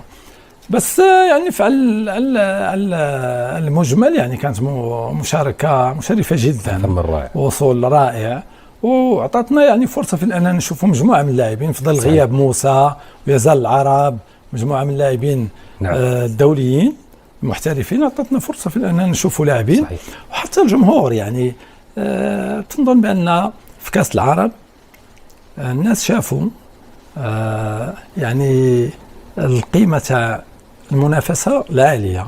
يعني ممكن تلعب في الدوري لكن الاستقرار في مستوى عالي. هاد اللاعبين اللي كانوا في كأس العرب أكثريتهم يعني مثلا المنتخب المغربي في لاعب واحد تنظن في المنتخب اللي رايح لكأس العالم صحيح. وبالتالي يعني باش الناس يقارنوا في المستويات يعني. نعم كابتن، تحدث عن معاييرك دائما انتم ما شاء الله، يعني الكابتن جمال انا احد اللاعبين والله يعني من لاعبين المنتخب، معايير الاختيار للاعب يعني الجهاز المعاون بتتابع كل التفاصيل لدرجه انه ظروف التعامل النادي معه شو بمر بمشاكل. يعني احد اللاعبين حكى لي كل التفاصيل هاي، ما في شيء بيجي عن عبث. يعني مش بس احنا بنتخيل انه بنتابع مباريات الدوري الاردني هذا اللاعب تميز، سجل هدف، صنع هدف، يتم استدعائه للمنتخب، ممكن هذا التفكير اي شخص بيتابع. لكن اليوم كابتن اليوم في عمل كبير انتم عند استدعائكم للاعبين، متابعتكم ومراقبتكم للاعبين ودراسه الحاله النفسيه الذهنيه، حتى اذا بيواجه مشكله مع ناديه، بيواجه مشكله مع اسرته مع عائلته. انا تفاجات بهذا الكلام انه بادق التفاصيل جهازك كابتن متابع لاعبين المنتخب، ولدرجه انه بيراقب حتى اللاعبين في بعض الاوقات ما بكونوا بيعرفوا انه انتم يعني محاوطينهم في كل شيء وبتسالوا عن كل شيء بخصهم. بطبيعه الحال، لانه احنا نحب انه يعني اللاعب لما يجي يمثل منتخب بلده يكون يعني في الصوره المنتظره واللي يطمح لها اي متابع للمنتخب الاردني. وبالتالي تنتابعوا هذه الاشياء هذه، وعندنا تواصل مع اللاعبين.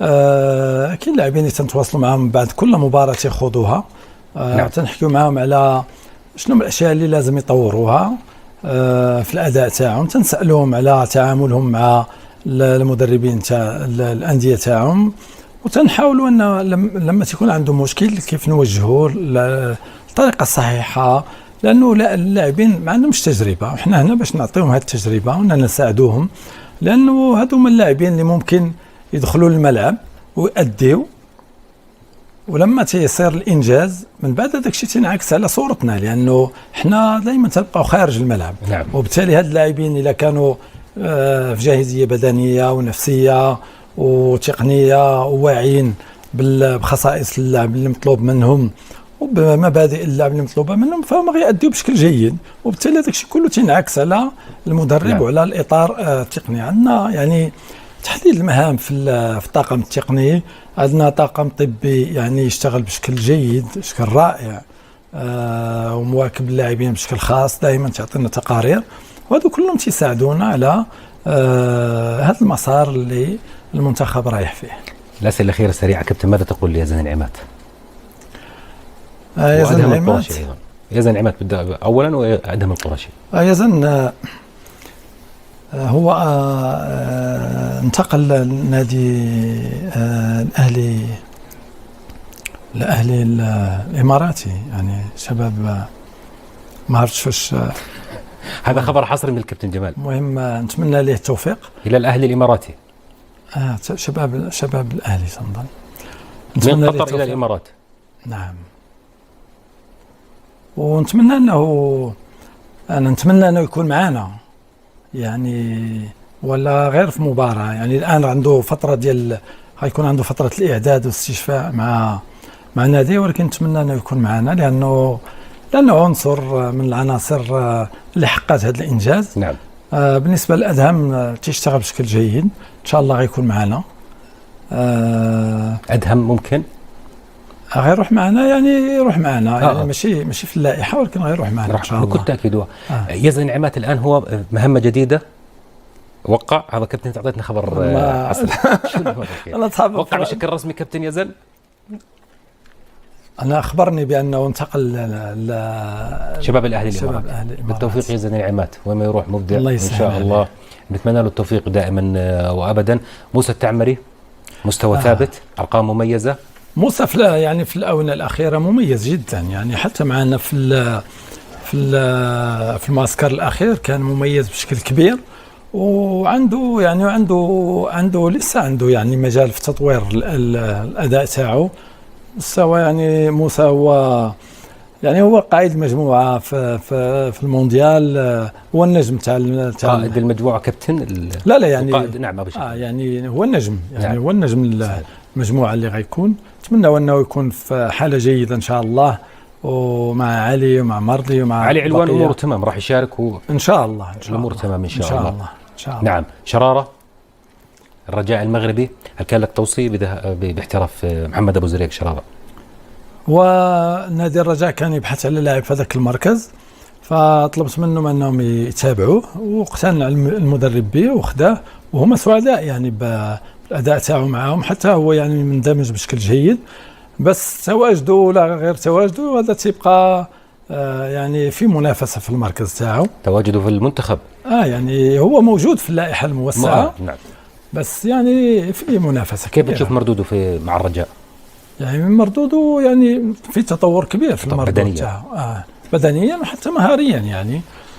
بس كاين منافسة، كاين علي عزيزة يعني يبصم على مستوى، يعني كاين عودة في مصر، كاين منافسة. علي العزيزة احتراف مهم في الدوري السعودي، ويقدم مستويات أيضا مميزة وتجاور لاعبين مميزين، ويعني ودائما تنتواصل معه، وعنده يعني تطور الأداء تاعو، ولاعب مميز يعني مميز. أحدث الفرق مع المنتخب الأولمبي، وهو المنتخب الأولمبي كنا نتوقع أكثر من ذلك. خرجنا بركلات الحظ أمام منتخب يعني المنتخب الأولمبي أهم شيء. يعني أنا نحكي لك بصراحة، يعني التصور المستقبلي للفئات العمرية داخل المنتخب هو بطبيعة الحال الإنجاز، ولكن أهم شيء هو تطعيم المنتخب الأول. يعني نعم. دائما تنحكي، يعني أنا لما جيت الأردن المنتخب الأولمبي كان منتخب مميز. نعم. وكانوا فيه لاعبين مميزين، ولكن ما تأهلش الأولمبياد. صحيح. المنتخب قل من 20 سنة كان منتخب مميز، لعب كأس آسيا وخرج من الدور الأول. وإحنا يعني في المسار تاعنا الآن ممكن في كأس العالم تلقى 3 أو 4 لاعبين من منتخب أقل من 20 سنة اللي غيكونوا متواجدين. نعم. وبالتالي يعني اللاعبين احنا أهم شيء بالنسبة لنا هما أنهم يراكموا التجارب الدولية عشان يكونوا يعني لاعبين مهمين في مستقبل كرة القدم الأردنية وفي المنتخب. يعني المنتخب يقدر أنه يستقر في مستوى عالي، لازم اللاعبين يكونوا يعني عندهم رصيد، جايبين معهم رصيد في المنتخبات السنية في المستوى العالي. صحيح. كابتن، أول ما توليت المهمة وجيت للأردن شو أول شيء حكيت لازم أغيره؟ أول شيء كان لازم نغيره هو العقلية.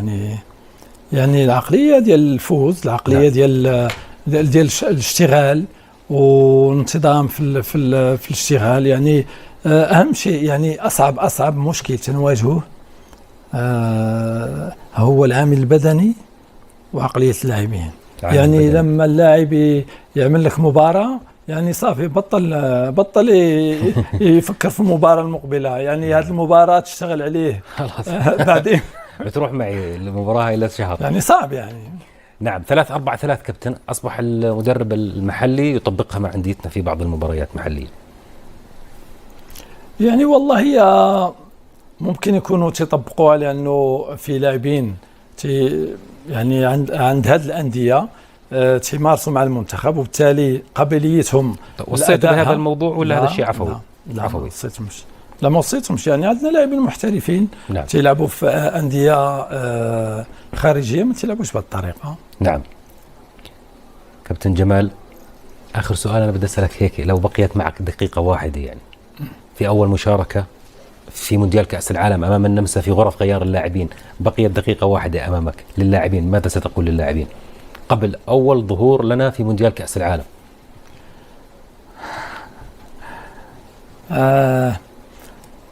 غنقول لهم تذكروا أحب الناس ليكم وشوفوا الإحساس تاعهم، يعني فكروا في الإحساس تاعهم وانتم غتخطوا لخط الملعب وكيف غتكونوا في الملعب. ما فيش أكثر من هيك. يعني كاين اللي عنده أمه وكاين اللي عنده والده وكاين اللي عنده. وماذا تقول للجمهور الأردني؟ يعني بالنسبة للجمهور الأردني يعني لازم يكون سعيد بالمنتخب تاعه. سعيدين. وإن شاء الله انتظروا الأفضل. أنت حكيت عاطفيين، أنت عرفت عاطفيين يعني بتشوف في بعض الأوقات مش متابع سوشيال ميديا ولا؟ لا ما عنديش نهائيا. ما عنديش انستغرام ما عندي ولا حتى ولا حاجة. نعم بس احنا شعب عاطفي يعني كابتن، ممكن تلاقيه بنتقدم كذا بس محبة خلص، يعني هذا موجود في كل دول العالم، ظاهرة صحية. واعلامنا داعم دائما للمنتخب الوطني، يعني احنا هالشيء استأنسنا به يعني. نعم والترحيب كان كبير كابتن، يعني لحظة توليك مهمة المنتخب الوطني صدقني كان في ترحيب كبير لابد دائما من وجوده، وهذا الشيء ظاهرة صحية ووضع طبيعي، لكن سعيدين بكل ما قدمتوه بكل أمانة. الحمد لله يعني أنا سعيد جدا بهذه الفترة اللي أنا متواجد فيها في الأردن ومحظوظ لأنه سمو الأمير علي رئيس الاتحاد يعني شخص مميز، يعني احترام كبير وتقدير للعمل ويعني يعني حمانا واحد الوقت اللي كانوا فيه انتقادات كثيرة وخلانا نشتغلوا لأنه كان مآمن بينا، تحديدا في ماليزيا بعد مواجهة منتخب فلسطين بطبيعة الحال يعني، وحتى يعني بعد كوريا ويعني وبعدين لما صارت الأمور يعني هو يعني عنده تجربة وعنده خبرة. صحيح. والسنة تاعو كان مهم جدا بالنسبة لنا في البداية يعني والحمد لله أننا استطعنا أننا نحققوا الحلم اللي كان تراوده هو ذهاب الكأس العالم. ثقتنا فيك كبيرة كابتن. أنا بتذكر في ماليزيا قبل المباراة بيوم كان في مؤتمر صحفي قبل مواجهة منتخب فلسطين، كان في حديث البعض يعني أنه أرضية الملعب في أرضيات أحسن، يعني في ماليزيا في ملاعب أرضيتها جيدة، أنه هذا الملعب أرضيته مش جيدة. فأنا سألتك قلت لك كابتن ممكن يأثر علينا هذا الملعب؟ قلت له ما فيش عندي أعذار، في حلول بدنا نفوز. شو أرضية الملعب لو بنلعب على الجبال لازم نفوز. هذا دائما تحكيه اللاعبين يعني ما يمكنش تبحث على أعذار وانت يعني انت حابب تروح كأس العالم يعني تلعب في الجليد تلعب في الرمال لازم تفوز يعني. هذا أسد كابتن جمال، أسود الأطلس دائما وأبدا، وأنت اليوم الأردني الذي نعتز ونفتخر به. وين ما تروح اليوم شفت الشعب الأردني وقديش اليوم يعني مقدرين هذا الإنجاز، وبننتظر منكم المزيد إن شاء الله. الحمد لله يعني والله يعني أينما كنت يعني لما تلتقي يعني في الطيارة في المطار في الشارع في المغرب يعني تلتقي بناس يعني أردنيين كلهم يعني كلهم فخورين وكلهم يعني ثقة ومحبة، وهذا يعني يزيدنا يعني مسؤولية وتقدير. أهم شيء بدهم يعزموك ويطعموك منسفة. كلهم يقول لك لازم نكسبك. أيوة لازم نكسبك. أيوة نكسبك على العشاء اليوم. والمغرب حتى في المغرب يعني صاروا يتابعوا بشكل كبير المنتخب الأردني ويعني شغوفين بالنتائج اللي ممكن يحقق. نتمنى ان شاء الله اننا نكون في المستوى. كابتن انا من قلبي بشكرك، سعيد جدا جدا. يعني اليوم انت وصلت من المغرب بعد الظهر، حلقه طويله اكثر من ساعه، يعني يمكن ساعه ونص. فانا سعيد جدا لوجودك معي في هذه الحلقه. قبل في تستحق يعني، والله تستحق. يعني انا منذ ماليزيا كنت دائما نحكي انه لازم نجي ندير معك حلقه تكون مميزه ان شاء الله. والحمد لله صارت الحلقه، وان شاء الله هي الاخيره قبل من لا الاخيره ان شاء الله في حلقات بعد انجازاتنا في المرحله القادمه ان شاء الله. بالتوفيق كابتن جمال، بالتوفيق لمنتخبنا الوطني. سعيدين بوجودك معنا في قناه الاردن الرياضيه. كل الشكر لحديثك بكل شفافيه. كل الشكر كابتن جمال. بارك الله فيك، وانا كنت سعيد بالتواجد ديالي معك. اشكرك، والشكر لكم مشاهدينا الكرام على حسن المتابعه في هذه الحلقه الاستثنائيه مع المدير الفني لمنتخبنا الوطني الكابتن جمال السلامي. تحيه مني لكم والى اللقاء.